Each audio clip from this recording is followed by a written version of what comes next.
So ito na po guys yung bagong box natin. Kakatuyo lang oh. So yung magagamit naman rin dito guys, hindi to abuti ng isang pligo. Yan mga 3/4 siguro. Kasi yung ginamit ko dito is mga tiraso lang. Mga kinating. So ito guys, bibigay tayo ng sukat. So yung lapad nito ay 19 inches and 3/4. Yung lapad niya sa likod ay 22 inches and 1/2. Yan. Tapos yung height nito ay 20 inches. So yung dito guys, meron akong gap dito sa loob. 2 inches and 1/2 bago ko nilagay yung kanyang speaker board.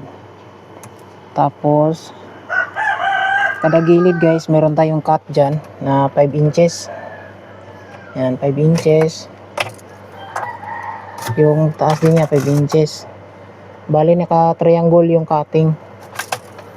Tapos meron akong nilagay na division. Yung haba is 10 inches and 3/4. So depende na sa inyo guys, pwede nyo habaan.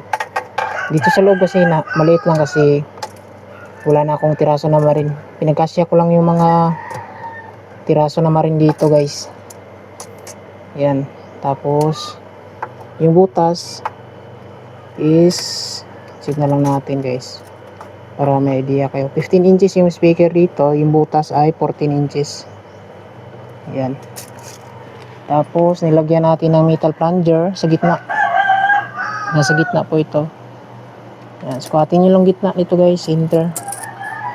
Tapos sa likod nito ay meron na po itong speak on. Tapos sa ilalim ito ay nilagyan ko ito ng DIY lang na marine pit para hindi sasayad para hindi ma-damage yung box natin guys, kasi wala tong corner guard. Malinis kasi tingnan, walang corner guard.